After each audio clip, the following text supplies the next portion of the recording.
இந்த 3rd standard படிக்கும்போது எனக்கு ஒரு இன்சிடென்ட் நடக்குது. என்னன்னா, என்னுடைய ஐசைட் லாஸ் ஆகுது. இங்க சென்னையில இருக்கும்போது என்னுடைய கண் பார்வை நிறைய டாக்டர்ஸ்லாம் இவங்க கூட்டிட்டு போய் ஊர்ல எல்லாரையும் பார்த்தாங்க. பட் ரொம்ப கஷ்டம், வர்றதுக்கு அப்படி கஷ்டம்ட்டாங்க. எனக்கு என்னன்னா, ஒரு இருட்ட பார்த்தா பயங்கர பயம். அதனால எனக்கு கண்ணு தெரியாததுனால அந்த சர்ச்சில் ஹெல்ப் பண்ணிட்டு இருக்கும்போது சரி இந்த சுடு தண்ணி கிட்டத்தட்ட ஒரு 28-30 லிட்டர் தண்ணி, சுடு தண்ணி பெரிய பானையில் அந்த கீழே அடுப்பு இருக்கும், அதில் காய்ச்சி எல்லாம் ரெடியாக வச்சுட்டாங்க. நல்ல வேளை கீழே விறகுலாம் பெருசாக இல்லை, அந்த சூடாகி வச்சுருக்காங்க. அதை தூக்கி பக்கெட்டில் ஊற்றுறதுக்காக நான் தூக்கி ஊற்றும் போது என்னை அறியாமல் அந்த குழிக்குள்ள விழுந்து தண்ணி கிட்டத்தட்ட ஒரு 70 பேருக்கு மேலே வந்துட்டு இருந்த டைம், அந்த சண்டே சர்வீஸில். அப்போ எனக்கு ஒரு டவுட் என்னென்னா, ஆண்டவர் இருக்காரா, நீங்கள் இருக்கீங்களா ஆண்டவர், நான் ஆராதிக்கிறேன், நீங்கள் விருப்பப்படுற, நீங்கள் இருக்கீங்களா அப்படின்னு கேட்குறேன். கேட்டுட்டு இருக்கும்போது ஒரு அந்த ஆராதனை சாங்கில் 2வது சாங் பாடிட்டு, அந்த 2வது சாங்கில் 2வது சரணத்தில் 2வது வரியில் போகும்போது என்ன ஒரு ஆள் அப்படி தொட்ட மாதிரி, ஒரு அணைச்ச மாதிரி ஒரு ஃபீல் இருந்தது. அந்த ஃபிக்ஸ் பண்ணுற 3 மாதத்துக்கு முன்னாடியே லெட்டர்ஸ் எல்லாம் கொடுத்து ஃபிக்ஸ் பண்ணதுக்கப்புறம் கடைசி கான்செப்ட் நடக்கிறதுக்கு முந்தின நாள் போய் நாங்கள் இந்த ப்ராடக்ட்லாம் இறக்கும் போது கேன்சல் பண்ணிட்டாங்க எங்களுக்கு. நான் உங்கள் super natural pastor reverend doctor Dhanraj. உங்களுக்கு ஒரு நற்செய்தி. வருகின்ற செப்டம்பர் மாதத்திலே நாங்கள் சூப்பர் நேச்சுரல் அகாடமி என்ற கோர்ஸை நடத்துகிறோம். இது ஆன்லைன் கோர்ஸ். 4 மாதம் இந்த கோர்ஸை நடத்துகிறோம். வரங்களை குறித்தும் டிவைன் எக்ஸ்பீரியன்ஸை குறித்தும் நாங்கள் போதிக்க விருப்பப்படுகிறோம். இந்த கோர்ஸில் சுமார் 4 வருஷமாக இதை நடத்தி கொண்டு இருக்கிறோம். இந்த என்ரோல் பண்ண எல்லாருடைய வாழ்க்கை மாறி இருக்குது. Super natural experience, super natural ministry, super natural family, super நேச்சுரலாக அவங்க லைஃபே மாறி இருக்கிறது. அதற்கான சாட்சிகள் எங்களிடத்தில் இருக்கிறது. So don't miss it. You will not be a natural, but you will be a supernatural. Bless you. If you're somebody who loves the gospel, who wants to know how ministry is done in India, want to know about how leaders execute things in India, this is a perfect channel for you. So please like, share and subscribe, and let us make sure that the message of Jesus is spread across the world and India, and let's support this movement. Thank you.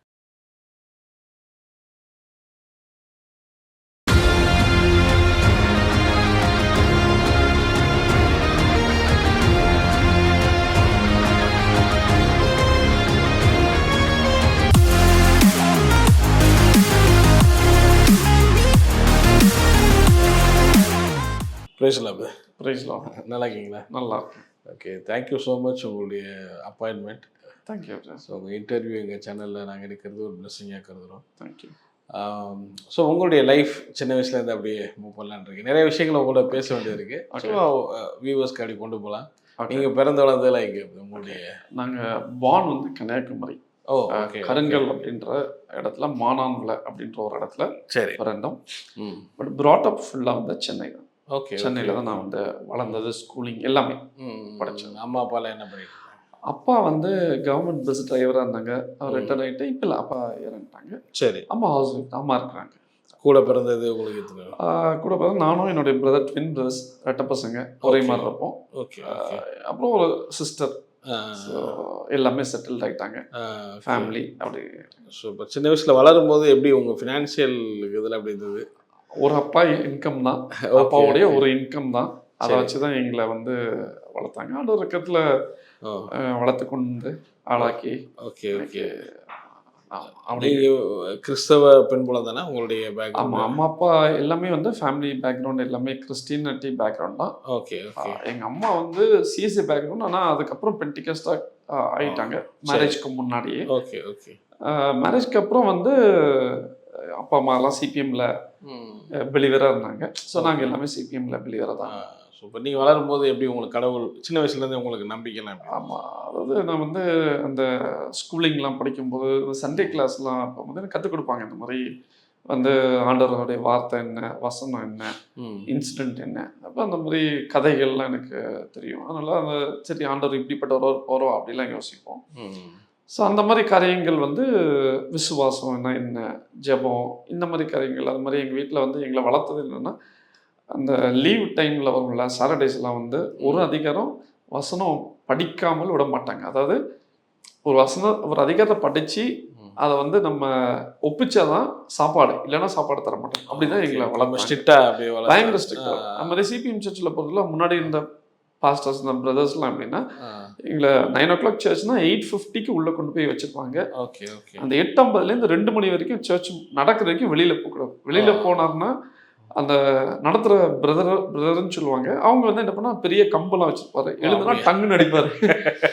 அப்படிதான் நாங்க வளர்ந்தோம். அப்படி அவர் அடிச்சாலும் சரி, வீட்டுல வந்து ஏன் எழுந்தன்னு வீட்டுல பூசை கொடுப்பாங்க, பயங்கரமா அடிப்பாங்க. அப்படிதான் அப்படி வளர்க்கப்பட்டீங்க. அப்ப நீங்க வளரும் போதே ஆண்டவர் மேல ஒரு பற்றுன்னு சொல்லலாமா?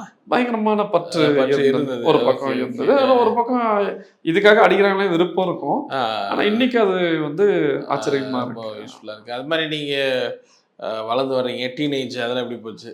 ஸோ டீனேஜில் ஆஸ் யூஷுவல் தான். எங்களுக்கு வந்து அங்கே வந்து இந்த 12th முடிச்சு காலேஜ் போகிற வரைக்கும் அந்த சண்டே கிளாஸ்ன்னு ஒன்று இருக்கும், அது விட மாட்டாங்க. ஓகே. ஸோ அதனால் எங்களுக்கு சர்ச் விட்டா வீடு இல்லைன்னா ஸ்கூலு இந்த மாதிரி தான் நாங்கள் வந்து மூவி படம்லாம் அப்படியே பார்த்துருக்கீங்களா? வாய்ப்பில்லை. சின்ன வயசுல இருந்து வாய்ப்பில்லை. எப்பயாவது வந்து இந்த அதுவும் இந்த கிறிஸ்டின் இப்போ இந்த கருணாமூர்த்தின்னு முன்னாடி அந்த வீக்லி ஒன்ஸ் வந்து அந்த கருணாமூர்த்தி என்னுடைய பெரியம்மா வீட்டில் ஆப்போசிட்ல டிவி இருக்கும், அந்த ஒரு இதுக்கு அனுப்புவாங்க, போய் பார்த்துட்டு. ஓகே. உங்க ரட்சிக்கப்பட்டது சொல்லுவாங்களே, இன்னைக்கு நான் இந்த விஷயத்தை ரட்சிக்கப்பட்டப்பா. நிறைய பேருக்கு ரட்சிப்புங்கிறது இந்த மாதிரி வளர்றவங்களுக்கு என்னைக்கு நம்ம ரட்சிக்கப்பட்டோன்றது தெரியாது. உங்களுக்கு அந்த மாதிரி எல்லாம் இருக்கா? இந்த 3rd ஸ்டாண்டர்ட் படிக்கும் போது எனக்கு ஒரு இன்சிடென்ட் நடக்குது. என்னன்னா, என்னுடைய ஐசைட் லாஸ் ஆகுது. இங்கே சென்னையில் இருக்கும்போது என்னுடைய கண் பார்வை நிறைய டாக்டர்ஸ் எல்லாம் இவங்க கூட்டிகிட்டு போய் ஊரில் எல்லாரையும் பார்த்தாங்க. பட் ரொம்ப கஷ்டம், வர்றதுக்கு அப்படி கஷ்டம்ட்டாங்க. எனக்கு என்னன்னா, ஒரு இருட்டை பார்த்தா பயங்கர பயம். அதனால எனக்கு கண்ணு தெரியாததுனால, கண்ணு நார்மலாக திறந்திருக்கும், அந்த விஷன் இல்லாததுனால யாராவது ஒரு ஆள் பிடிச்சிட்டு இருக்கணும். அப்போ என்னுடைய மாமா அம்மாவுடைய சித்தி பையன் ஒருத்தர் இருந்தாரு. அவர் எப்பவுமே என் கூட இருப்பார். பிடிச்சிட்டு இருந்தால் தான் நான் வந்து அப்போ பயம் இல்லாமல் இருப்பேன். விட்டுட்டேன்னா அழுவேன், கத்துவேன். அப்போ அவர் வந்து என்னை தூங்க வச்சுட்டு நைட் போயிடுவார் வீட்டுக்கு. என்ன இஷ்யூ இருந்தது சொல்லி? என்னுடைய கண் வந்து பார்வையை சுத்தமாக இல்லாமல் இருந்துச்சுன்னா எப்போ அந்த திடீர்னு ஒரு நாள் ஒரு ஃபீவர் வந்தது டைம். பகல்ல எப்பயுமே எப்பவுமே வந்து எதுவுமே தெரியாது அப்படின்ற மாதிரி, கண்ணு திறந்திருக்கும் ஆனா எதுவுமே தெரியாது. Okay okay okay. அந்த மாதிரி டார்க்கிஷ். அப்போ நீங்க ஸ்கூல்லாம் எப்படி போனீங்க? அப்போ ஸ்கூல் போக முடியல. வீட்டில் என்ன சொன்னாங்க டாக்டர்? என்ன சொன்னாங்க? டாக்டர் சொன்னாங்க என்னன்னா, கஷ்டம். அதாவது எங்க அம்மா சொன்னது தான் எனக்கு தெரியும். அதாவது நம்ம ட்ரை பண்ணலாம், மெடிசன் கொடுக்கலாம், அந்த ஐ ட்ராப் கொடுக்கலாம், என்னென்னமோ ட்ரை பண்ணி. இப்போ ஒரு ஆள் இல்லைன்னா இன்னொரு ஆள் பார்ப்பாங்கல்ல, அதே மாதிரி தான் பல பேரை பார்த்தாங்க, நிறைய பேரை பார்த்தாங்க. பட் ஆனால் யாருமே ஸ்கோப் இல்லை. உங்களுக்கு ஞாபகம் இருக்கு? ஞாபகம் இருக்கு. அப்போ வந்து அந்த அனுபவங்கள் என்னன்னா, அப்போ நான் வந்து கேட்குறேன், எனக்கு சுகம் கொடுங்க ஏசப்பா அப்படின்னு நான் கேட்டுட்டு இருக்கும்போது, அப்போ ஏசப்பா சொல்றாரு, நீ ஊழியத்துக்கு ஒப்பு கொடு அப்படின்னாரு. அந்த ஊழியம் வந்து எப்படி எனக்கு தெரியும்னா, எங்கள் அம்மா வீட்டில் 8 பேர் அப்படின்றனால இயர்லி ஒன்ஸ் ஊருக்கு போவோம் அந்த மே மந்த் லீவில். அப்போ அந்த ஊரில் கன்வென்ஷன் நடத்தும்.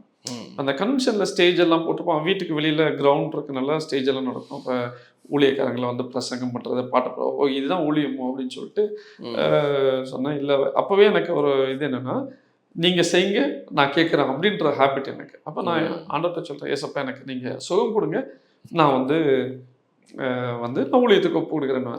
ஆனால் ஆண்டவர் ஸ்டைல் வரல. அப்போ ஏசப்பா சொல்கிறாரு என்னென்னா, இல்லை நீ உன்னை ஊழியத்துக்கு ஒப்பு கூட சுகம் தரேன் அப்படின்னு. 3 மாதம் எனக்கு விஷன் இல்லாமல் இருந்த டைமில் நான் அன்னைக்கு ஒப்பு கொடுத்தேன். ஒரு ராத்திரி ஒப்பு கொடுத்து காலையில் எழுந்து பார்க்கும்போது என் ஐசைட் நார்மல் ஆயிடுச்சு.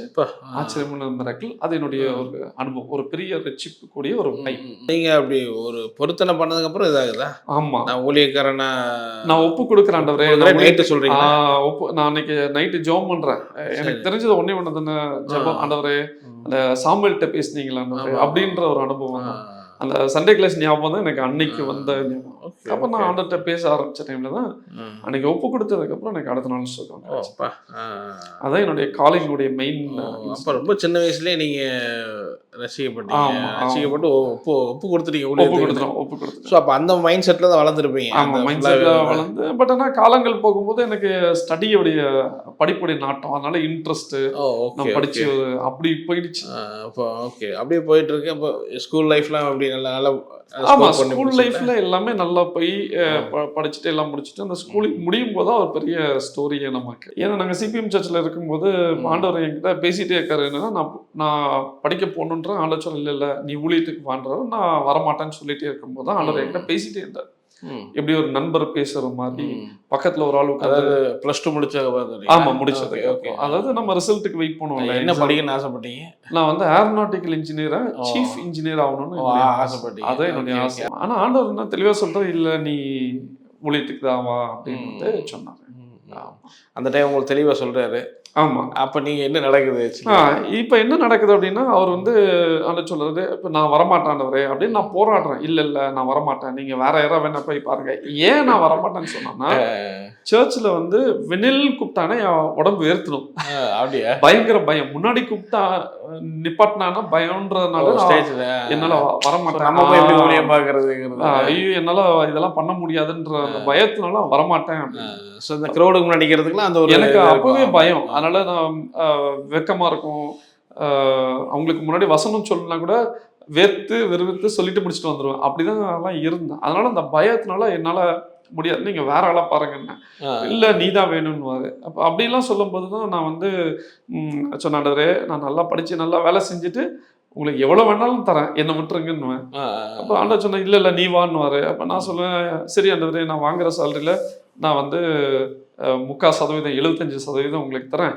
25% உங்களுக்கு தரேன், 75% நான் எடுத்துக்கிறேன்னு. எனக்கு அது வேணாம் நீ வான்னு. நான் திரும்பி சொன்னேன், இல்ல ஆண்டவர் அடுத்த டீல் போடுவேன் ஆண்டவரே, 50% உங்களுக்கு 50% எனக்குன்னு. அதுவும் வேணாம் நீ வேணும்னு. சரி திருப்பி அடுத்த டீல் போ, 25% உங்களுக்கு 25% நான் எடுத்துக்கிறேன், 75% உங்களுக்கு தான், அதுவும் வேணான்னு.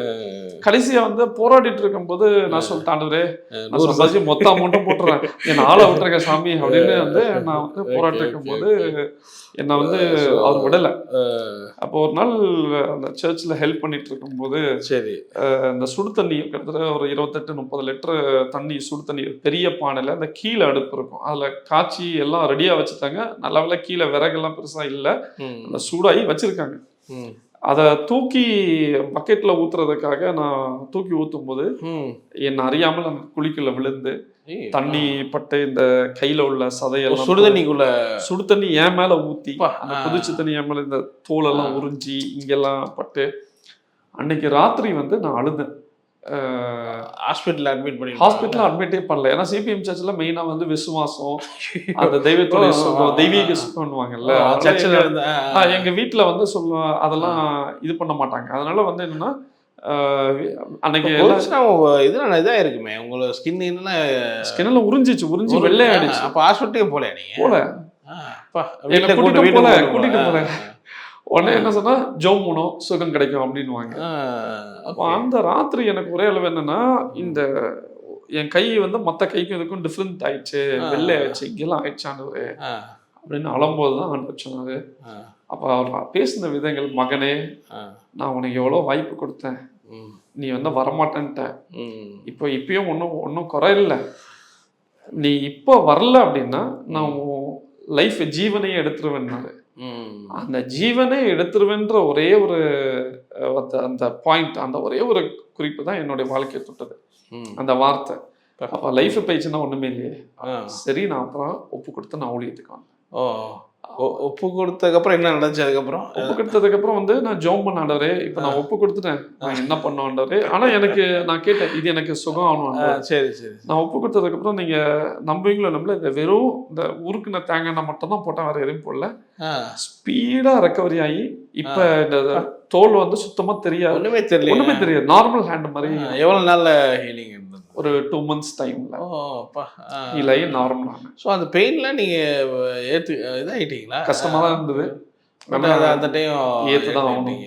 ஆனால் நீங்கள் ஒவ்வொரு முறையும் சொல்லும் போது அது ஒன்று கொண்டு கேட்கலான்னு பார்க்குறேன். நீங்கள் ஆண்டவர் சொன்னார், நான் 25% ஆண்டவர் சொன்னார், இந்த சத்தம் கேட்கறது இருக்குல்ல, அது எப்படி நீங்கள் லிட்ரலி தட் நம்ம பேசுகிற மாதிரி இருக்குமா, இல்லை உங்கள் ஸ்பிரிட்டில் உணர்வீங்களா? இல்லை லிட்ரலாக ஆண்டவர் பேசுவார். லிட்டரலா அந்த சின்ன பிள்ளைங்கள்ட்ட பேசுற அந்த குரல்ல 1-to-1 இப்படி இருக்குமா, இல்ல நீங்க எப்படி கூட ஒரு ஆள் எப்படி உட்கார்ந்து பேசுறோம் அதே மாதிரி ஆண்டோடைய கிளியரா இருக்கும்? கிளியரா இருக்கும்.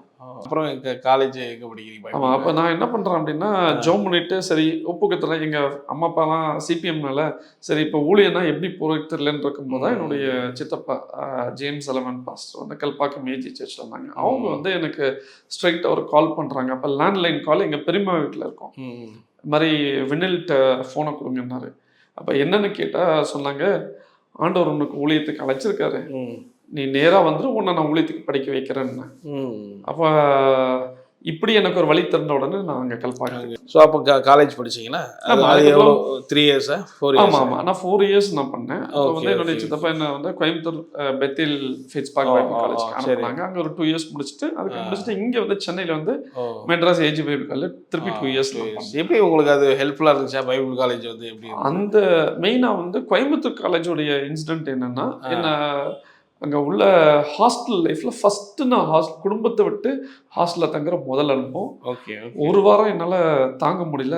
ஒரு வீடு வேற, குடும்பம் வேற, நம்ம தனிப்பட்ட இதாகிடுச்சுன்னு எனக்கு ரொம்ப கஷ்டமாக இருந்தது. அப்புறம் ஆண்டவர் அப்படியே பழக்கினார். அதே மாதிரி நான் ரேஷன் அரிசியில் சாப்பிட்டதே கிடையாது. நல்ல ரைஸ் எனக்கு கொடுப்பாங்க. நான் அங்கே வந்து ரேஷன் அரிசி எனக்கு கிடைச்சது. Okay okay okay. பட் நல்லா இருக்கும், நல்லா இருந்தது. பட் அது ஆனால் அந்த அந்த கொடுத்த அந்த பயிற்சி இருக்கு பார்த்தீங்களா, அந்த ட்ரைனிங் வந்து இன்னைக்கு நாங்கள் ஊழியத்தில் இருப்பதுக்கு அந்த காலேஜஸ் எனக்கு ஹெல்ப் பண்ணது வந்து பெரிய ஆச்சரியமானவைகள். ஓகே. ட்ரைனிங்னா என்ன? ஆமாம், அங்கே வந்து பைபிள் டீச்சிங் மட்டும் இல்லாமல் ப்ரேயர் ஓரியன்ட் இருக்கும். அதுக்கப்புறம் வந்து இந்த டியூட்டிஸ் இருக்கும். அதாவது ஒரு சர்ச்சை நம்ம ரன் பண்ணோம்னா அந்த சர்ச்சுக்கு எப்படி எல்லாம் பண்ணணும், கிளீன் பண்றது முதல் கொண்டு ட்ரைனிங் கொடுத்துருவாங்க. Okay okay. ஒரு டெய்லி ஒரு கிளீன் பண்றது, பெருக்கிறது, துடைக்கிறது, டாய்லெட் கழுவுறது எல்லாத்துக்கும் ஒரு ட்ரைனிங் இருக்கும். ஓ அப்படியா? அந்த ட்ரைனிங்ல நாங்கள் அண்டர்கோ பண்ணும்போது அப்போ கொஞ்சம் கஷ்டமா தான். நான் ஆச்சரியமா ஆண்டவர் வந்து பட் ஆனால் உங்களுக்கு ஒரு இது இருந்ததா? ஏன்னா எல்லாரும் முடிச்சுட்டு அவங்கவுங்க சர்ச்சு அப்பா அப்படின்னு போவாங்க நினைப்பாங்க. நீங்கள் உங்களுக்கு அப்பயே ஏதாவது ஐடியா இருந்ததா ஊழியம் செய்யணும் ஏதாவது சொல்லியிருந்தாரு? ஆமாம். அப்போ வந்து என்னன்னா, நிறைய பேருக்கு வந்து அங்கே பல ஊழியக்காரர்கள்லாம் டீச் பண்ணும்போது சொல்லும் போது உங்களுக்கு கொடுக்கப்படுற அழைப்பு என்னன்னு முதல்ல தெரிஞ்சுக்கோங்க. சரி சரி. அப்போ நான் எனக்கு என்ன அழைப்புன்னு நான் ஜோம் பண்ணிட்டு இருக்கும்போது அப்போ சுவிசேஷ ஊழியத்துக்கு வந்து ஆண்டவர் பல காரியங்களை நான் பயன்படுத்தலாம். அப்போ இந்த 1 இயர் முடிச்சு ப்ராக்டிக்கல் மினிஸ்ட்ரி அனுப்புவாங்க ஒரு வில்லேஜஸ்ல, எங்கேயாவது கிராமங்கள். அப்போ எங்களை வந்து கூடலூர் அனுப்புனாங்க. அப்போ நான் ஜோம் பண்ணிட்டு சொன்னாண்டவரே, சுவிசேஷ ஊழியர்களுக்கு எப்படி நீங்கள் கொண்டு போவீங்களோ அதே மாதிரி என்னுடைய அழைப்பை இங்கே உறுதிப்படுத்துங்கிற மாதிரி ஏன்னா பல இடத்துல ஊழியர்களுக்கு கூப்பிட்டு போனாங்க.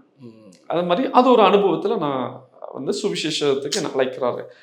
சர்ச் பாஸ்டர்னா சில பேருக்கு சொல்லுவாங்க சர்ச் பாஸ்டர் இருப்பாங்க, சில பேர் மிஷினரி நான் அழைச்சிருக்கிறேன். பட் எனக்கு அன்னைக்கே இருந்தால் அந்த சுவிசேஷ ஊழியத்தோட அழைப்பை குறித்து அந்த பல காரியங்கள் அமைச்சது நான் அதை கற்றுக்கிட்டேன். அதனால என்னுடைய கன்ஃபார்மாக நான் சுவிசேஷத்தை குறித்து நான் பைபிள் காலேஜ் முடிக்கிறீங்க. அதுக்கப்புறம் என்ன பண்ணுறீங்க? முடிச்சுட்டு வந்து 2-3 சர்ச்சஸில் நான் மினிஸ்ட்ரியில் ஃபர்ஸ்ட் ஒரு சர்ச்சில் 3 மாதம் மினிஸ்ட்ரி ஒரு அசிஸ்டன்ட் மாதிரி. அப்படியா? ஆமாம் ஆமாம், பாஸ்டருடைய அசிஸ்டண்ட்டாக போடுறாங்க. சரி. அந்த இதுல அடுத்த ஒரு இன்சிடென்ட் என்ன கொண்டு போறாரு. இன்னொரு சர்ச்ல 1 வருஷம் இருக்கேன். அப்புறம் அவங்களோட இன்னொரு பிரான்ச் சர்ச்ல திருப்பி இன்னொரு வருஷம். அந்த வலசரவாக்கம்ல அந்த செகண்ட் சர்ச்ல 1 இயர் இருக்க இடத்துல அப்போ அந்த சர்ச்ல உள்ள போகும்போது ஈவினிங் சர்வீஸ் வந்து 8 பேர் இருப்பாங்க. அதை மார்னிங்கை கன்வெர்ட் பண்ணணும்னு எனக்கு முன்னாடி ஒரு சீனியர் இருந்தார். அவரும் நானும் சேர்ந்து நான் 1 இயர் அந்த முடிச்சுட்டு வரும்போது ஆரம்பத்தில் 8 பேர் அதை வந்து அதுக்காக ஹார்ட் ஒர்க் போடுறது, ஜாம் பண்ணுறது, பல காரியங்கள் செஞ்சு அந்த 1 இயர் வந்து 75 பேர் அந்த சர்ச்சில் வந்தாங்க. அந்த அளவுக்கு தான். ஆமாம். வரும்போது ஆண்டவர் தெளிவு சொல்லிட்டாரு, இதோட வேலை முடிஞ்சு நீ கிளம்புட்டார். அப்படியா? நான் நினைச்சேன் சரி நம்ம இங்கே ஆண்டவர் நம்மளை வளர்த்துட்டு வரல, இப்போ இங்கே தான் நம்ம அடுத்த பாஸ்டா போய்டும் நினைச்சேன். ஆண்டவர் தெளிவு சொல்லிட்டா இல்லை நீ கிளம்புட்டார். ஓகே. அதுக்கப்புறம் என்ன பண்ணீங்க? அதுக்கப்புறம் அவங்களுடைய பிரான்ச் சர்ச்சுக்கு ஆண்டவர் வந்து மாற்றினாங்க. சரி சரி. அங்கே ஒரு 1 இயர் இருந்தேன். அப்புறம் ஆண்டவர் சொல்லிட்டாரு, இதோட நான் வந்து சர்ச்சில் முடிச்சிடறேன், நீ வெளில வந்துடு. வெளியே? ஆமாம், நான் வெளியே எந்த வயசுல வெளியே வரீங்க? ஒரு நான் சொல்றது 2006 to 7 ஒரு சர்ச். 7 to 8 அந்த 8ல முடிக்கிறீங்க. ஓகே. அதுக்கப்புறம் என்ன நடந்துச்சு? அதுக்கப்புறம் ஆண்டவர் அடுத்து என்ன பண்ணானே ஜாம் பண்ணிட்டு இருக்கோம். நான் பல சர்ச்சை தேடுறேன். அதனால தெளிவு சொல்லிட்டேன், இல்லை நீ ஒரு ஆர்கனைசேஷன் ஆரம்பி அப்படின்னு. தனியா இண்டிவிஜுவலா ஒரு ஊழியமனை ஆரம்பி. அப்போ நான் வந்து ஜாம் பண்ணிட்டு இருக்கும்போது அந்த டச் சொசைட்டி மிஷன் அப்படின்ற சொசைட்டி மிஷன் அப்படின்ற நேம்ல பேர் எப்படி வித்தியாசமா பேர் வந்து எப்படி எனக்கு ஆண்டவர் இன்சிஸ்ட் பண்ணாருன்னா, சரி சமுதாயத்தை தொடணும் அப்படின்ற அது ஏதாவது ஒரு ஃபார்மேட், அதாவது ஒரு அற்புதமோ இல்லை ஹீலிங்கோ இல்லை ஒரு நன்மை செய்கிறது. அப்ப ஆண்டவர் சொல்றாரு, நன்மை செய்கிறவரை சுற்றி தந்தாருன்ற மாதிரி ஒரு நன்மை செய்து இந்த சமுதாயத்தை தொடரணும் அப்படின்ற ஒரு கோட்பாட்டோட தான் இந்த டச் சொசைட்டி மிஷனை நாங்க அப்ப ஆரம்பிச்சேன் நான். Okay, super. அது ஆரம்பிக்கிறீங்க, ஆரம்பிச்சுட்டு என்ன அதுல என்ன மினிஸ்ட்ரி அப்படி எப்படி போகுது?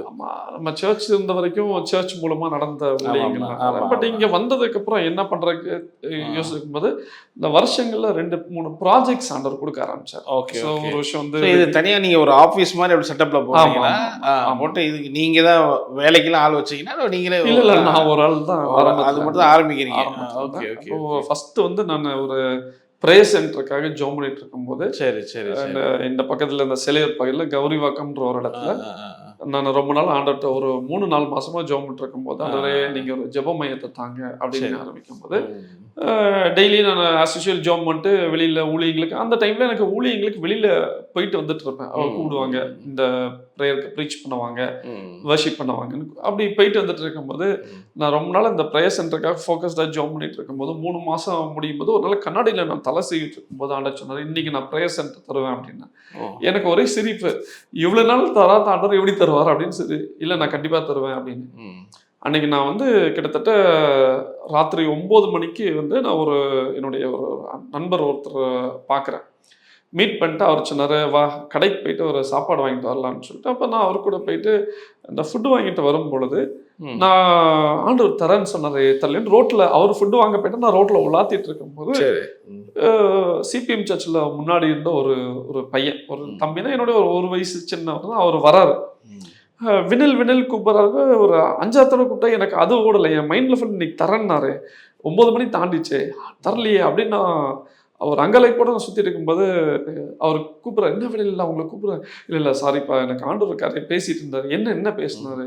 இது மாதிரி ஒரு ப்ரேயர் சென்டர் தருவேன்னாருன்னு சொன்ன உடனே, சரி நீங்க வா நான் கூப்பிட்டு போறேன்னு அவன் கூப்பிட்டு போனான். அவனும் மினிஸ்ட்ரியில் இருக்கார், ஃபெபி வர்கீஸ் அவர் பேர், மலையாளி. கூப்பிட்டு போயிட்டு அவருடைய வீட்டுக்கு மொட்டை மாடல கூப்பிட்டு போயிட்டு ஒரு டென்ட்டு அன்னைக்கு 6:30 மணிக்கு தான் அந்த ஷெட் எல்லாம் முடிச்சு ரெடி பண்ணி லைட்லாம் போட்டு நீட்டாக வச்சிருக்காரு. இது பாருங்கன்னாரு. நல்லா இருக்கு, எப்படி நீங்க ஊழியம் பண்றீங்களா? இல்லை, எனக்கு 10 நாளைக்கு முன்னாடி ஆண்டவர் வந்து இங்க ஒரு ஊழியம் நடக்க போகுது, நீ ரெடி பண்ணுன்னாரு. நான் செஞ்சேன். அப்புறம் பிடிச்சிருக்கான்னு கேட்ட, பிடிச்சிருக்கு, நடத்திக்கோங்கன்னாரு. ஒரு பெரிய அற்புதத்தோட ஒரு ப்ரேயர் சென்டர் ஆரம்பிச்சு. அப்புறம் எனக்கு ஒரு ஆஃபீஸ் மாதிரி இருந்தால் கீழே ஒரு வீடு இருந்தது. அப்போ 1500 ரூபாய்க்கு ஒரு ரெண்ட் அட்வான்ஸ் எல்லாம் வேணாங்க, அது ஒரு ஆஃபீஸ் தான் நாங்கள். அது என்ன ஆக்டிவிட்டி நடந்துட்டு அங்கே வந்து ஆரம்பத்தில் என்ன பண்ணோம்னா, இந்த யூத் ப்ரேயர் நடக்கும், வேற ஒரு ஃபெலோஷிப் நடக்கும். அப்போ அவங்களுக்கும் இடம் இல்லாட்டமே நீங்கள் இங்கே யூஸ் பண்ணுங்க, அங்கே வருவாங்க. அந்த ஃபெலோஷிப் ப்ரேயர் நடக்கும். அந்த மாதிரி வீக்லி ஒன்ஸ் ஒரு ப்ரேயர் போயிட்டு இருக்கோம். அப்புறம் நான் எனக்கு பர்சனலா ஜோம் பண்றதுக்கு ஒரு இடம் அங்க ஜோம் பண்ணிட்டு இருப்பேன். நான் ஊழியத்துக்கு போனா ப்ரிப்பரேஷன் பண்றதோ எல்லா காரியங்களும் அங்கதான். யாராவது என்ன பார்க்க ஒரு இவாஞ்சலிஸ்டா அப்படி வெளியே கூப்பிடுறது கான்டாக்ட் ஓரளவுக்கு நல்லா வந்துருச்சு அப்படி சொல்லலாம். ஒவ்வொரு ஃப்ரெண்ட்ஸ்ல அப்படியே போய் பண்ணிட்டு இந்த மீட்டிங் இந்த ஆர்கனைஸ் ஆமா இது வந்து ரன் பண்ணிட்டேன். ஓகே அந்த மாதிரி புது ஆத்துமாக்கள் வருவாங்க. சரி. நான் ஒரு நாள் வந்து ஒரு நபர் வந்து சும்மா ஒரு ஏதோ கன்ஃபியூஷன் ஸ்டேஜ்ல ஒரு பார்க்குக்கு ஆப்போசிட்ல இருக்கும், சைலண்டா இருக்கனால அவர் வந்து சரி அமைதியான ஒரு இடத்துக்கு போகலாமே அப்படின்னு சொல்லிட்டு இந்த பார்க்குக்கு வரலாமே வந்தாரு. சரி, வந்து இது ஒரு ஆள் உள்ள உட்காந்துருக்காரு, அவருக்கு ஏதோ போகணும்னு ஒரு மனசுல தோணுன்னு வந்துட்டாரு உள்ள. வந்து இது என்ன இடம், என்ன பண்றீங்கன்னு கேட்டா நான் சொன்னது ஜெபமயம் கவுன்சிலிங் சென்டர். வெளியே போர்டெல்லாம் போட்டிருப்பீங்களா? எதுவுமே போடல. ஓகே. அவர் வந்து ஒரு கன்ஸ்ட்ரக்ஷன் ஃபீல்ட்ல ஒரு நல்ல ஒரு பெரிய பர்சன். சரி. அப்போ வந்து ஏதோ கடவுளா உங்கள்கிட்ட அனுப்புன மாதிரி இருக்கு, சரி எனக்கு இவ்வளவு பிரச்சனை அப்படின்னு. அப்புறம் நான் அவர்கிட்ட கவுன்சிலிங் ஆரம்பிச்சேன். அவரோட பேசி அந்த வார்த்தைகள் அவருடைய மனசை அப்படியே ஆறுதல் படுத்தின. அவர் போகும்போது அப்புறம் ஜோம் பண்ணி ஒரு கிட்டத்தட்ட 1.5-2 மணி நேரம் அவர் டைம் ஸ்பெண்ட் பண்ண ஜோம் பண்ணிட்டு அவர் சந்தோஷமா போனார். அந்த இடத்துல அந்த மாதிரி ஊழியங்கள். ஓகே, சடனா தான் அவங்க அப்படி உள்ள வர்றாங்க அந்த மாதிரி. ஸோ இது வந்து எப்போ 2009 அந்த மாதிரி? ஆமா, 9-8 அந்த மாதிரி. ஓகே, அதுக்கு மேரேஜ்னா எப்போ? அதுக்கப்புறம் 2013 தான். ஓகே, அப்போ 2009ல அதுக்கப்புறம் என்ன பிளான் பண்றீங்க? அதுக்கப்புறம் இந்த வர்ஷிப்லாம் போயிட்டு இருக்கும்போது வர்ஷிப்லாம் எப்படி ஆரம்பிச்சீங்க நீங்க? சர்ச் அதாவது பைபிளுக்காக படிக்கும் போதே அப்படி அங்க எனக்கு பாட்டுல உங்களுக்கு அங்க ட்ரைனிங். அந்த நான் ஃபர்ஸ்ட் பார்த்தீங்கன்னா வலாசப்பாக்கம் சர்ச்சில் எனக்கு முழுக்க வர்ஷிப் தான் மெயினாக இருக்கும். சரி சரி. அப்போ என்ன ஆண்டவர் அந்த வர்ஷிப்பில் உபயோகப்படுத்த ஆரம்பித்தேன். ஓகே. அதில் ஒரு இன்சிடென்ட் நான் பதிவு பண்ண விருப்பப்படுறேன். அதில் ஒரு இன்சிடென்ட் என்னன்னா, ஒரு நாள் நான் ஆராதிச்சு ஜெபம் பண்ணிட்டு இருக்கணும், ஆண்டவரே இந்த ஆராதனை நீங்கள் இருக்கீங்களா ஆண்டவரே அப்படின்னு நான் கேட்டுட்டு இருந்தேன். நீங்கள் இருக்கீங்களா? சரி. அந்த அன்னைக்கு அந்த ஸ்பெஷல் ஆராதனையில் அப்போ அந்த கிட்டத்தட்ட ஒரு 70 பேருக்கு மேலே வந்துட்டு இருந்த டைம் அந்த சண்டே சர்வீஸில். அப்போ எனக்கு ஒரு டவுட் என்னென்னா, ஆண்டவர் இருக்காரா, நீங்கள் இருக்கீங்களா ஆண்டவர், நான் ஆராதிக்கிறேன், நீங்கள் விருப்பப்படுற நீங்கள் இருக்கீங்களா அப்படின்னு கேட்குறேன். கேட்டுட்டு இருக்கும்போது ஒரு அந்த ஆராதனை சாங்கில் 2வது சாங் பாடிட்டு அந்த 2வது சாங்கில் 2வது சரணத்தில் 2வது வரியில் போகும்போது என்ன ஒரு ஆள் அப்படி தொட்ட மாதிரி ஒரு அணைச்ச மாதிரி ஒரு ஃபீல் இருந்தது. நான் உடனே பாஸ்டர் தான் ஏதோ அடுத்த ப்ரோக்ராமுக்கு நிப்பாட்ட சொல்கிறாங்க போலக்குன்னு சொல்லி திரும்பி யாருமே இல்லை. இது எல்லாம் முடிஞ்சிச்சு. முடிஞ்சதுக்கப்புறம் ஒரு பிலீவர் வந்து பார்த்துட்டு சொன்னார், நீங்கள் இந்த பாட்டில் இந்த 2வது வரி ஸ்டான்ஸில் 2வது வரியில் போகும்போது உங்க கூட ஆண்டவர் இருக்கிறத நான் பார்த்தேன். ஸோ அப்போ எனக்கு ஒரு கன்ஃபர்மேஷன், பரவாயில்ல ஆண்டவர் நம்ம கூட இருக்கிறார். அப்படி என்ன ஊழியத்தில் வந்து அந்த வர்ஷிப்பில் நிறைய பயன்படுது. ஸோ அதில் அப்படியே ஆரம்பிச்சு பண்ணிகிட்டே இருக்கீங்க. அதுக்கப்புறம் என்ன பிளான் பண்ணுறீங்க? அதுக்கப்புறம் அந்த வர்ஷிப் என்ன பார்க்குற இடத்துல அங்கே சர்ச்சுக்கெல்லாம் போய் ஆரம்பிக்கிறீங்க. ஓகே. நயனில் என்ன ஆச்சுன்னா, நான் அடுத்து என்ன பிளான் ஆண்டவருக்கு அப்படின்னு சொல்லி ஜெபம் பண்ணும்போது ஒரு வர்ஷிப் ஒரு லைவ் வர்ஷிப் பண்ணுறது ஆண்டவர் காமிச்சார். அப்போ வந்து இதுக்கு என்ன பண்ண தெரியல இருக்கும்போது தான் ஒரு 12th முடிச்ச ஸ்கூல் பிள்ளைங்க வந்து அவங்க ஒரு பேண்ட் மாதிரி இருந்தாங்க. அப்போ சொன்னாங்க, இது மாதிரி ஒரு வர்ஷிப் பண்ணணும், லீட் பண்ணணும், நாங்கள் ரொம்ப நாளாக பார்த்துருந்தோம், நீங்கள் லீட் பண்ணுவீங்க கேள்விப்பட்டோம் அப்படின்னா. அப்போ நான் வந்து ஓகே நம்ம பண்ணலாம் சொல்லிட்டு அந்த சேர்ந்து அந்த ஒரு லைவ் வர்ஷிப்காக ரெடி பண்ணோம். அப்போ வந்து ஒரு மீட்டிங் அதுக்குன்னு ஆர்கனைஸ் பண்ணி ட்ரைனிங், இது ப்ரேயர், நிறைய ஜெபங்கள். இந்த பிள்ளைங்களுக்கு ஜெபம் தெரியாது, அதனால ஜெபத்தில் இவங்களை பயிற்சி வச்சு என்னென்ன ஜெபங்கள், இது மாதிரி செயின் ப்ரேயர், வாக் ப்ரேயரு, அப்புறம் ஃபாஸ்டிங் ப்ரேயர்லாம் இவங்களை ட்ரெயின் பண்ணி அந்த வந்து வர்ஷிப் லைவ் வர்ஷிப்பை நாங்கள் பண்ணோம். Okay okay okay. கான்செப்ட் வந்து ஆச்சரியமான விஷயம் என்னன்னா, நாங்கள் இந்த பிள்ளைங்களோட திடீர்னு ஒரு ஐடியா வந்துச்சு கான்செப்ட் பண்ணலாம் அப்படின்னு. இந்த பிள்ளைங்களோட இன்சிஸ்ட் வந்தது எனக்கும். வர்ஷிப் பண்ணும்போது நம்ம சர்ச்சஸ் எல்லாம் நடத்தணும், ஒரு லைவா வர்ஷிப் பண்ணணும்னு எனக்கு ஒரு மனசுக்குள்ள உள்ள ஒரு ஆசை. சரி சரி. அப்போதான் இந்த கான்செப்ட் பண்ணும்போது இந்த கான்செப்ட்காக ஃபிக்சேஷன்லாம் பண்றோம், பிளான் பண்ணி இதுக்கு ஆடியோ என்ன, லைட்டிங் என்ன, சேர்ஸ் என்ன, இதெல்லாம் பண்ணும்போது கிட்டத்தட்ட 65,000 ரூபாய் வந்து அதுக்கு செலவு அப்படின்னு வந்தது.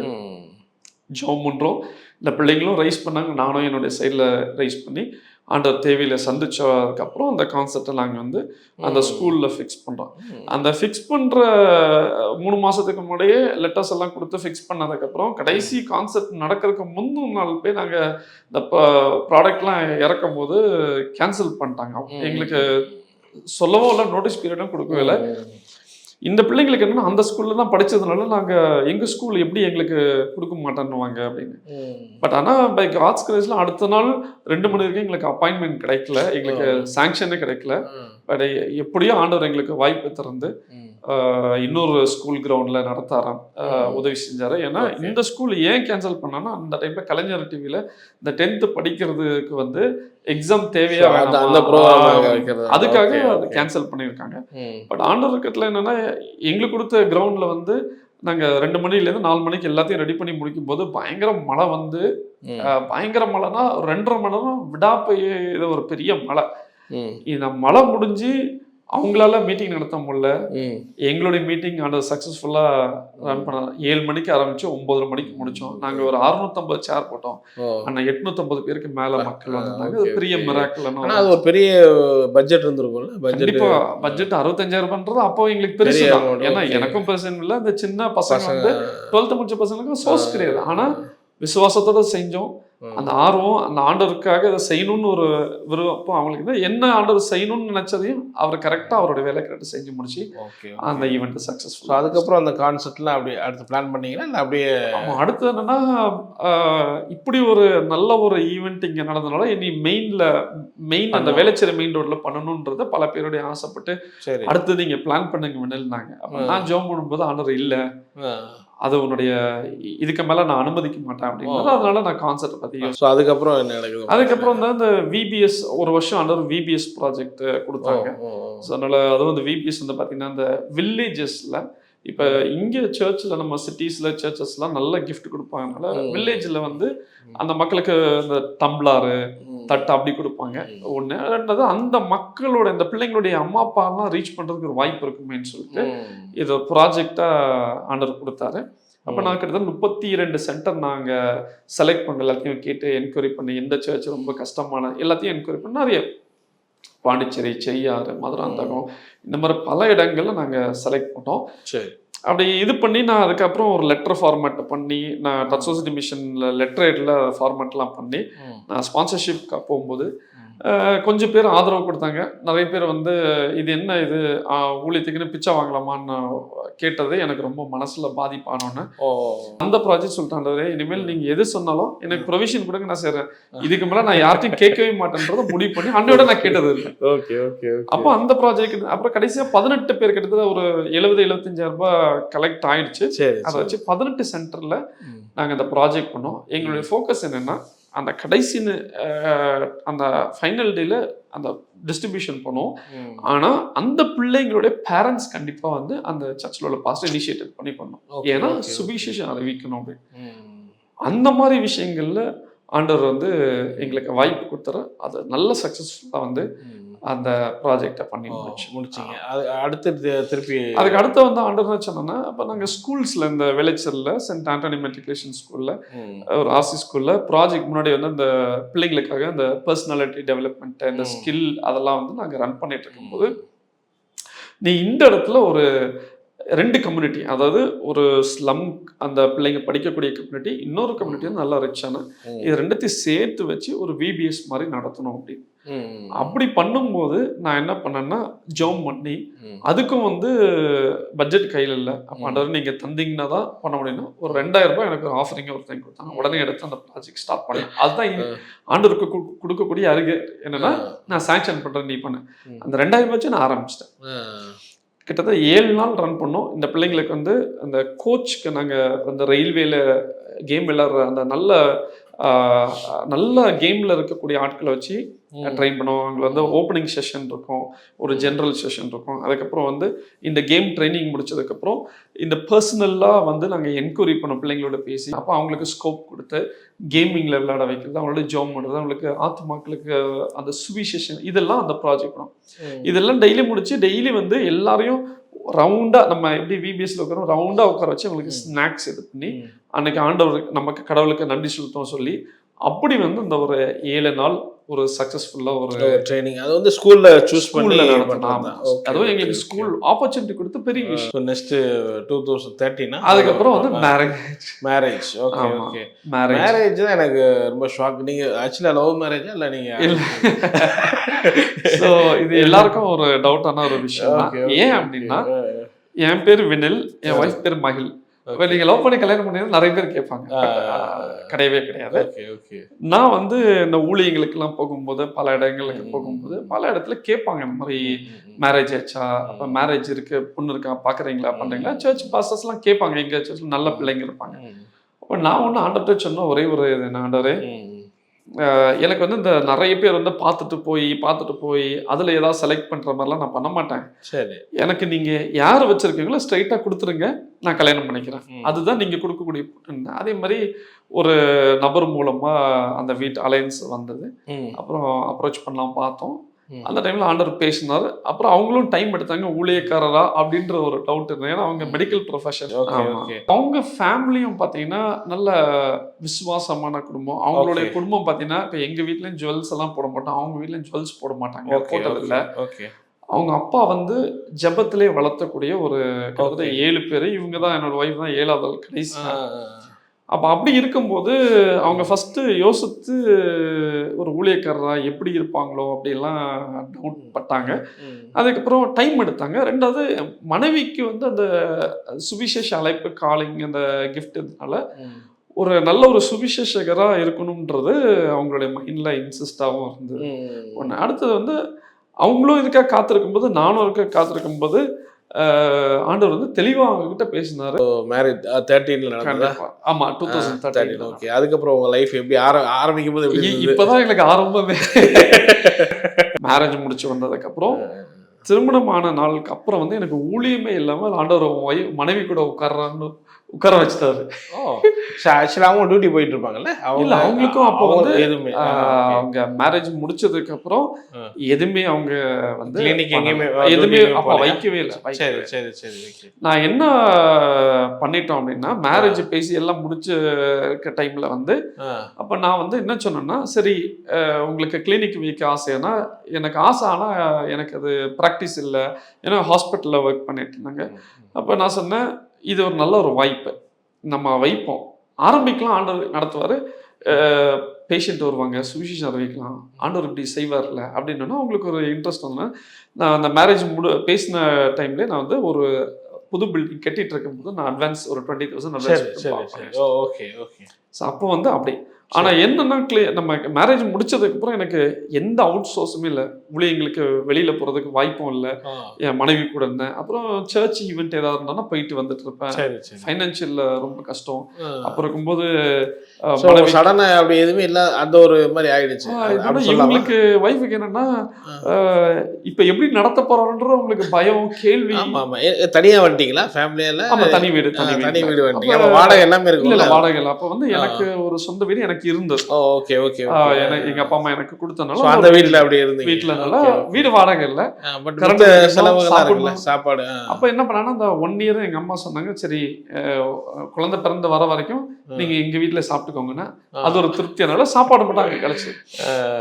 இதுக்கு நடுவில் இந்த ஸ்கேன் எல்லாம் வரணும்னு வேணுமே அப்படின்னா ஆண்டவர் முன்கூட்டியே என்னன்னா, ஒரு தெரிஞ்ச ஒரு நண்பருக்கு இந்த இடம் ஒன்று கேட்டு இருக்கும்போது எனக்கு தெரிஞ்ச ஃப்ரெண்ட் வந்து இந்த ரியல் எஸ்டேட் பண்ணிட்டு இருந்தார். அவர் ஓனா சைட்லாம் போட்டு பண்ணும்போது அவருக்கு நான் இன்ட்ரடியூஸ் பண்ணி விட்டேன். அவர் வாங்கினதுனால இஎம்ஐ வாங்கினதுனால மாதம் நானும் உனக்கு ஒரு இஎம்ஐ மாதிரி உனக்கு ஒரு அமௌண்ட் தரேன் அப்படின்னு எனக்கு 4,500 ரூபாய் அந்த ஒரு வருஷம் எனக்கு தந்தார். அந்த 4,500 ரூபாய் தான் என்னுடைய அன்னைக்குள்ள இன்கம் சோர்ஸ். ஆனா என்னன்னா அந்த ஒரு வருஷத்துல நாங்க பல காரியங்கள் பேசிக்கிட்டோம், பல அனுபவங்கள். இந்த அனுபவம் தான் எங்களை வந்து சஸ்டைன் பண்ண வச்சது. ஓகே. அப்ப ஆண்டவர் வந்து செஞ்சதும் கரெக்டா செஞ்சாருன்றதும் நான் விசுவாசிக்கிறேன். சரி, அந்த ஒரு வருஷம் என் மனைவி கூட நல்லா டைம் ஸ்பெண்ட் பண்ணிட்டு உட்காந்துட்டு அவங்களோட பண்ணிட்டு ஜாப் பண்றது, உட்கார்றது, பேசுறது, இதுதான் நடக்கும். ஓகே. ஸோ அப்படியே போச்சு. அதுக்கப்புறம் என்ன? அதுக்கப்புறம் வந்து ஒரு 7th மந்த்ல வரும்போது என் ஒய்ஃபுக்கு ரொம்ப கஷ்டமாச்சு. என்ன நடக்குமோ தெரியலையானது. அவங்க ஒரே அழுது ஜாப் பண்ணுவாங்க, ஆண்டவரே நீங்க எங்களை சேர்த்தீங்க, எங்க குடும்பம் கேட்டா நாங்க என்ன சொல்லுவோம் அப்படிலாம் வருத்தங்கள் இருக்கும்போது பாஸ்டர் மணிசேகர்ன்ற ஒரு பாஸ்டர் வேலைச்சிலேருந்து எதாத்தமா எங்கள் வீட்டுக்கு வந்தபோது அப்போ ஜெபம் பண்ணும்போது அவர் சொன்னார், நீ உன் கையில் ஒரு புத்திர பாக்கியத்தை ஏந்தும் போது உனக்கு ஊழியர்களுக்கு வழி திறக்கும் அப்படின்னார். அதே மாதிரி என்னுடைய பொண்ணு வந்து முதல்ல வந்து ஏப்ரல் மாதம் 3ஆம் தேதி அந்த 2014 அவள் பிறக்கிறாள். அந்த பிறந்த அந்த வாரம் எனக்கு ஊழிய வாய்ப்பு ஆரம்பிச்சு. திருப்பி சர்ச் திருப்பி ஆண்டு வந்து சர்ச்சுக்கு ப்ரீச் பண்ண ஆரம்பிச்சாரு.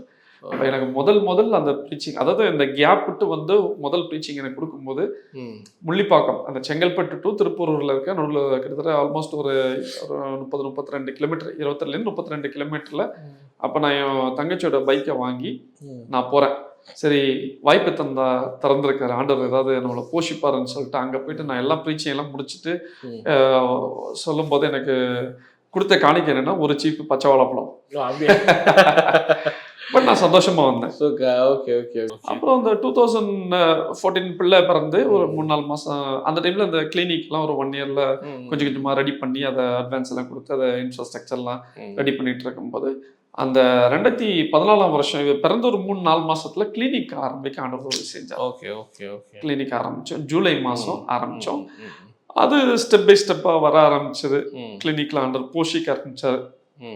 அப்ப என் பொண்ணு பிறந்து கிட்டத்தட்ட ஒரு 4 மாசம் 5 மாசம் இருக்கும்போது அப்ப வந்து ஆண்டவரே எங்களை ஒரு குழந்தை கொடுத்துட்டீங்க, நாங்க சேர்த்து பைக்ல போறது கஷ்டம், அப்ப என் பைக்கும் இல்லை, எனக்கு ஒரு கார் கொடுங்க ஆண்டவரே அப்படின்னு இருக்கும்போது ஒரு மீட்டிங்க்கு ஒரு கார் ஃபிளிப், அந்த மனோஜ் சோப்ரா அவர் வந்து அந்த காரை திருப்பி போட்டு ஒரு ஸ்டண்ட் பண்ணிட்டு அதுக்கப்புறம் சுவிசேஷன் அறிவிக்கக்கூடிய ஒரு கிட்டத்தட்ட 2000 பேருக்கு கிட்ட வந்த மீட்டிங்ல திருப்பி போட்ட காரை வந்து நான் வாங்கினேன். ஸ்டண்டுக்கு யூஸ் பண்ணது அதை அமிங்கி சப்பி அப்புறம் அவங்க ரெடி பண்ணி வச்சு தான் என்னுடைய பட்ஜெட் 30,000 ஃபிக்ஸ் பண்ணா அப்ப கையில ஒரு கார் மாதிரி சரி இருக்கு. ஆனா அந்த காரை எடுத்து நாங்க இந்த மழை டைம் வரும்போது கிளினிக் யூஸ் பண்றது காரை மேல வழியும் உள்ள தண்ணி இறக்கும்.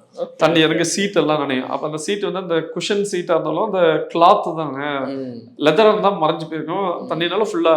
அப்ப நான் உட்காந்துருந்தேன் என் பேண்ட் எல்லாம் பின்னாடி ஈரமா இருக்கும். அந்த மாதிரி அனுபவங்கள் நாங்கள் அப்போ அந்த மலையில வரும்போது அப்படியே நனைஞ்சிட்டே ஓட்டுறேன். அப்போ நான் ஜோமன் ஆண்டவரே கார் கொடுத்தீங்கப்பா, நினையாத ஒரு காராக கொடுங்க அப்படின்னு இருக்கும்போது டிசம்பரில் அந்த 2014 எண்டு டிசம்பரில் ஒரு ஆப்பர்ச்சுனிட்டி. நான் 31ஆம் தேதி பிரசங்கத்துக்கு நான் ரெடி பண்ணிருக்கும் போது ஒரு வாய்ப்பு கொடுத்தாரு. அப்போ ஒரு புது கார் எடுக்க ஆண்டவர் உதவி செய்தார். 2017 நல்லா போயிட்டு எங்களுக்கு பொண்ணு அந்த பிள்ளைய ஸ்கூல்ல எங்களுக்கு நல்லா வீட்டில் வேலைக்கு ஆள் இருக்கும், எல்லா ஃபெசிலிட்டியா இருக்கும்போது கிட்டத்தட்ட 2017ஆம் வருஷத்துல ஆண்டு வந்து எனக்கு ஒரு வசனத்தை நினைப்பூட்டினார். 2000 கொடுத்த எனக்கு ஒரு தரிசனம், 2002 கொடுத்த தரிசனம் வசனம். யாத்திரைக்கு 34 10 ஆண்டு சொன்னா என்ன கொண்டு போவேன், நான் உன்னை கொண்டு போய் சேருகிற தேசத்துல நீ உடன்படிக்கை பண்ணாதபடிக்கு சேருக்கணும். அது எனக்கு ஒரு தரிசன அவசரம். அதை நான் வந்து கிளினிக் அப்போ என்னோட இன்கம் சோர்ஸும் நல்ல ஒரு 2.5 to 3 lakh கிட்டத்தட்ட நல்ல இன்கம் சோர்ஸ் இருக்கும்போது கிட்டத்தட்ட ஒரு நாளைக்கு 27 பேஷண்ட் பாக்குற டைம்ல ஆண்டவர் சொன்னாரு கிளினிக் க்ளோஸ் பண்ணுன்னு. நான் சொன்ன ஆண்டவரே ஒரு ஆள் இருக்கும்போது ஒரு ஆள் இப்ப 2 பேர் அவங்க மனசும் ஓகேன்னா நான் க்ளோஸ் பண்றேன். சரி, ஒரு 3 மாசம் டைம் எடுத்து யோசித்து பல காரியங்கள் ஆண்டவர் பேசினதுக்கு அப்புறம் இதுக்கு மேல நம்ம பண்ண வேண்டாம், க்ளோஸ் பண்ணலாம் அப்படின்றத பண்ணிட்டு அப்புறம் ஆண்டவர் பார்த்து பாருன்றதை நாங்கள் க்ளோஸ் பண்ணிட்டோம். க்ளோஸ் அப்போ ஒரு நாளைக்கு 27 பேர்கிட்ட வர்றாங்க, அதை க்ளோஸ் பண்றீங்க. நிறைய பேர் கேட்டிருப்பாங்களே என்ன. கண்டிப்பா. அதுக்கப்புறம் அவங்க நிறைய ஏன் க்ளோஸ் பண்ணாங்க, எதனால ஏன் வந்து எங்க இருக்காங்க, அவங்க எங்க இருந்தாலும் நாங்க போய் பாக்குறோம். அந்த அளவுக்கு ஆண்டவர் எங்களை பயன்படுத்தணும். கிளினிக் மூலமா பல பேஷண்ட் அற்புதங்கள் சுகங்கள் முடியாம தூக்கிட்டு வந்து போடுவாங்க, நடந்து போயிடுவாங்க. அந்த மாதிரி ஆண்டவர் அற்புதங்கள் தான் இந்த கிளினிக்ல எங்களை பயன்படுத்தணும். சரி, உடனே என்ன பண்ண சொல்றாரு ஆண்டவர், நீங்க இங்க இருந்து கிளம்பி கேரளாக்கு போங்கன்னாரு. அப்ப ஆண்டவர் நம்மளை ஷிஃப்ட் பண்றோம்னு நினைச்சிட்டு சரி நாங்க கேரளாக்கு போயிட்டோம். ஒரு பெரிய இதனால போயிட்டோம். ஒரு 6-7 மாசம் அப்படியே போயிட்டு இருக்கு. ஆனா பக்கத்துல ஒரு அம்மா, முஸ்லீம் அம்மா, அந்த அம்மா வந்து எங்க கிட்ட சொல்லுவாங்க, பழகுவாங்கல்ல, புதுசா வந்திருக்கோம், அவங்க மலையாளி, நாங்க தமிழாளு, பொண்ணு கிட்ட பழகுவாங்க. பட் என் ஒய்ஃப்க்கு மலையாளம் தெரியும், எனக்கும் கொஞ்சம் தெரியுங்களா, அவங்க பேசுறதெல்லாம் கேட்டு சொல்லிப்போம். இந்த மாதிரி நாங்க ஜெபம் பண்றதை கேட்பாங்க, அவங்க சத்தம் கேட்கும், பாட்டு பாடுவோம், ஆராதிப்போம், அவங்க கேட்பாங்க. அப்ப சொல்லுவாங்க எனக்கு இந்த மாதிரி பிரச்சனை இருக்கு, ஜெபம் பண்ணுவீங்களா கேட்பாங்க. அப்படி நாங்க ஜெபம் பண்ண ஆரம்பிச்சோம். பார்த்தீங்க, நாங்க ஜெபம் பண்ணோம், அது அவங்களுக்கு அப்படியே அடுத்த நாள் நடக்கும். அவங்களுக்கு இது ஆச்சரியம், எப்படி அந்த மாதிரி ஒரு 5-6 இன்சிடென்ட் சொன்னதுக்கு அப்புறம் அந்த அம்மாக்கு நீங்க ஜெபம் பண்ண எனக்கு நான் எவ்வளவு ட்ரை பண்ண நடக்கலையே அப்படின்னு வரும்போது சுவிசேஷம் சொல்ல என் ஒய்ஃப் ஆரம்பிச்சாங்க. அதுக்கப்புறம் அவங்களோட பேசுவோம். அவங்க பல பாதிப்புல இருப்பாங்க, அவங்களுக்கு கவுன்சில் பண்ணி அப்படி பேசிட்டு இருக்கும்போது ஒரு நாள் கேட்டாங்க, நான் சாட்டர்டே கேட்குறாங்க, நாளைக்கு நான் சர்ச்சுக்கு வரட்டுமான்னு கேட்டாங்க. எனக்கு ரொம்ப சந்தோஷம், நமக்கு இதான் தேவை. அப்போ அவங்கள அப்படியே வந்து வாங்க அப்படின்னு சொல்லிட்டு சர்ச்சுக்கு கூப்பிட்டு போயிட்டு தொடர்ந்து ஒரு 4-5 வாரமாக போயிட்டு இருக்கும்போது சொன்னாங்க, அந்த ஃபர்ஸ்ட் சர்ச்சில் உள்ள வந்தோம்னா அன்னைக்கு ஒரு சுவிசேஷம் எனக்கு பிரசங்கம் பண்ணும்போது இவங்களோட சம்மந்தப்பட்ட விஷயங்கள் அதை தெளிவாக சொன்னோன்னா அவங்களுக்கு ஆச்சரியமாச்சு, இப்படியெல்லாம் ஒரு தெய்வம் இருக்காரா, பேசுவாரா அப்படின்னு. அப்போ அதை குறித்து இன்னும் நாங்கள் பேச ஆரம்பிச்சோம். எனக்கு ஆச்சரியம் வந்து அதுக்கப்புறம் விசுவாசம் வர ஆரம்பிச்சு. அப்புறம் ஒரு நாள் சொன்னாங்க, நீங்களும் போயிடுங்க, நீங்கள் ஃபேமிலியாக போங்க, நான் வந்து பைக்கில் வந்துருந்தாங்க. அப்போ தான் எனக்கு தெரியும் ஆண்டவர் இதுக்கு தான் இந்த ஒரு ஆத்துமாக்காக கொண்டு வந்தார் அப்படின்னு. ரொம்ப சந்தோஷப்பட்டேன். அது முடிச்ச ஆண்டவர் அடுத்தது நான் என்ன பண்ணணும் ரொம்ப தான் ஆண்டவர் திருப்பி எங்களை சென்னைக்கு கொண்டு. சென்னைக்கு அப்போ நீங்கள் எவ்வளோ நாள் இருந்தீங்க கேரளாவில்? ஒரு 8 month இருந்தேன். 8 மாதம். அப்புறம் என் ஒய்ஃப்ட்ட சொல்லும்போது சொன்னார், நிறைய அம்பு உன் மேலே படம், ஆனா எனக்காக சகிச்சுக்கோ அப்படின்னாரு. ஓகே, சகிச்சுக்கோன்னாரு. அப்போ அது என் ஒய்ஃப் ஒரு ஓகே, ஏதோ ரீசன் அனுப்புறாரு அப்படின்னு. அப்புறம் இங்கே சென்னைக்கு நாங்கள். பட் ஆனால் எப்படி நீங்கள் சமாளிச்சிங்க ஃபினான்சியல்? ஏன்னா கிளினிக்கு க்ளோஸ் பண்ணி கேரளா பண்ணி இப்படி ஃபினான்சியலில் எப்படி, ஏன்னா மாதம் 2.5 லட்சம் சம்பாதிச்சிருக்கீங்க, எப்படி இருந்தது அந்த? இப்போ ஒரு பொண்ணு வர வந்துட்டால அந்த டைமில் என் குழந்தைக்கு பாலாக இருக்கட்டும் சரி, இல்லை ஆகாரங்கள் இருக்கட்டும் சரி, நாங்கள் கஷ்டமான சுச்சுவேஷனில் என்னுடைய ஒய்ஃபுடைய அக்கா ஹஸ்பண்ட் டாக்டர் தனபால் டேனியல் வந்து ஃபார்மசிஸ்டாக இருக்கிற, ஃபார்மசிஸ்ட்னா காலேஜ் பிரின்சிபலாக இருக்காங்க. அவங்க மனைவி வந்து அவங்க கிட்ட ஆண்டவர் இதை பேசி மாதம் ஆனால் இவங்களுக்கு ஏதாவது செய்யணும்னு சொல்லி எங்களுக்கு மாதம் ஒரு 10,000 அவங்க கொடுக்க ஆரம்பித்தாங்க. அதே மாதிரி ப்ரொவிஷன்ஸ் எல்லாமே எங்களுக்கு கொடுக்க ஆரம்பிச்சாங்க. திருப்பி நான் கேட்குறேன், என்ன பண்ணணும்? நான் தரிசனம் போகிறது வரைக்கும் நாங்கள் என்ன பண்ணோம்? அப்போ ஆண்டவர் சொல்றாரு, நான் உன்னோட முன்னாடி இருந்த நிலைமையை நான் திருப்பி கட்டி இழுப்பேன், உனக்கு முன்னாடி இந்த பேர்லே நீ திருப்பி ஆரம்பின்னு சொல்லிட்டு என் மனைவிட்ட ஆண்டவர் பேச ஆரம்பிச்சோடனே என் ஒய்ஃபோடைய அம்மா வந்து சொல்லிட்டு இருந்தாங்க, என்ன நீங்கள் கிளினிக் பார்த்தீங்களா? கிளினிக் பார்த்துட்டே இருக்கோம் அப்படின்னு சொல்லிட்டு இருக்கும்போது இந்த இடங்களை பார்த்தீங்கன்னா கடைசி இந்த இடம் கிடைச்ச போது சொன்னோம், இந்த மாதிரி கிடைச்சிச்சு. உடனே என் ஒய்ஃபோட அம்மா, சார் நான் 2 லட்சம் தாங்க ஆரம்பிங்க அப்படின்னு. அப்படி ஒரு வாய்ப்பு எங்களுக்கு ஆண்டவர் தந்தாரு. அதுக்கப்புறம் நாங்க இங்க ஆரம்பிச்சதுக்கப்புறம் எங்களை ஆண்டவர் உபயோகப்படுத்தின விதங்கள் கொஞ்சம் வித்தியாசமா இருந்தது. இதுவரை நாங்க வெளியில போனது எல்லாமே. இப்பயும் சில சண்டேஸ் போவோம் வருவேன். ஆனா முழுக்க இந்த கவுன்சில் விஷயத்துல, அதாவது பேஷண்டோடு நாங்க இடைப்படுற விதங்கள்ல எங்களை ஆண்டவர் கொண்டு போக ஆரம்பிச்சார். அதுல பல விஷயங்கள் பார்த்ததுக்கு அப்புறம் தான் எனக்கு தெரிஞ்சது, எங்க 2 பேரும் இணைச்சு ஒரு காரியத்தை ஆண்டவர் இங்க கொடுத்துருக்காருன்னா, இந்த கவுன்சிலிங் விஷயங்கள்ல என் ஒய்ஃபும் நாங்களும் உட்காரோம். இங்க நார்மலா பேஷண்ட் வந்தாங்கன்னா நார்மலா ட்ரீட்மெண்ட் பண்ணிட்டு விட்டுருவாங்க. பட் இங்க அப்படி பண்ண மாட்டோம். அவங்களோடு நாங்கள் ட்ராவல் பண்ணுவோம். அவங்களுடைய இதெல்லாம் கொண்டு வந்து பாரத்துல இருந்து கொட்டுவாங்க. அவங்களோடு நான் பேசுவேன். ஆண்டவர் வார்த்தை கொடுப்பாரு. சில சம்பவம் இல்லாத சூழ்நிலைகள்லாம் அவங்க பேசும்போது சுவிசேஷத்தை அவங்களுக்கு ஆரம்பிப்பேன். அவங்க முடிச்சுட்டு போக சொல்லுவாங்க, நான் வந்து எதையும் நினைச்சேன், ஆனா எனக்கு இப்ப இருக்கு சமாதானம். அப்ப அந்த ஆண்டவர் சமாதானத்துக்கு போறத பார்ப்போம். அப்புறம் அவங்களுக்கு இதுக்கு மேல நான் என்ன பண்ண கேட்பாங்க, பைபிள் கொடுப்போம், படிங்க, வார்த்தை அவங்களை நடத்தணும். இங்க வந்து எங்களை ஒரு பக்கமா பயன்படுத்துறாரு. ஆனா இன்னொரு நேரம் ஒரு பேஷண்ட் இந்த கேம்பஸ்குள்ள கால் வச்சுட்டாங்கனாலே அவங்களுக்கு ஏதோ ஒரு பேர்டன் போற மாதிரி கூட பலர் சொல்லுவாங்க. அப்படி சொல்லியிருக்காங்க. அப்ப அவங்களுக்கு என்னன்னா ஒரு பிரசன்ஸ் நான் ஃபீல் பண்ண, அதாவது நான் சொல்றதெல்லாம் ஹிந்துஸ் சொல்லுவாங்க, ஒரு ஏதோ ஒரு பிரசன்ஸ் சார் இருக்கு. அப்ப எங்களுக்கு வாய்ப்பு கிடைக்கும். உடனே நான் சொல்லுவேன், இங்க வந்து ஆண்டவர் இருக்காரு, இயேசு இருக்கிறதுல விடல. இந்த போர்ட்லயே போட்டிருக்கும் போது சொல்லுவோம், go in peace, your suffering is over அப்படின்னு போட்டிருப்போம். சமாதானத்தை போவோம், பிரச்சனை முடிஞ்சிச்சு. அதனால இப்ப வந்து எங்களை இந்த 4 வருஷ காலங்கள்ல பயன்படுத்து கவுன்சிலிங்ல நிறைய ஆண்டவர் பயன்படுத்து. 4 இயர்ஸ் உங்க லைஃப் எந்த மாதிரி போயிட்டு இருக்கு? எப்படி பிளெஸிங்ஸ் பாக்குறீங்க? ஆமா, நாங்க எப்படி பாக்குறோன்னா, ஒண்ணு ஒரு பக்கம் கிளினிக்ல ஆண்டவர் growth கொடுக்குறாரு. கிளினிக் வந்து எப்படின்னா, இங்க வந்தா பெத்தானிக்கு போனா ஒரு சொல்யூஷன் இருக்குன்றத நிறைய பேர் வருவாங்க. பெத்தானில வந்தா சுகம் கிடைக்கும்ன்றத நம்பியும் வரவங்க இருக்காங்க. வார்த்தை. ஸோ அதனால இங்க போய் அந்த சாரை பாரு, அந்த மேமை பாரு, அவங்க என்ன சொல்றாங்களோ செய், அப்படி வந்து சொல்லி வர பேஷண்ட்ஸும் இருக்கிறாங்க. நம்ம கர்த்தர் சொன்ன காரியத்தை செஞ்சுட்டு வந்திருக்கீங்க இவ்வளவு நாளுக்கு. உங்களுடைய தனிப்பட்ட விருப்பம் ஊழியத்துல இப்படி இருக்கணும்ன்ற ஆசையெல்லாம் உங்களுக்கு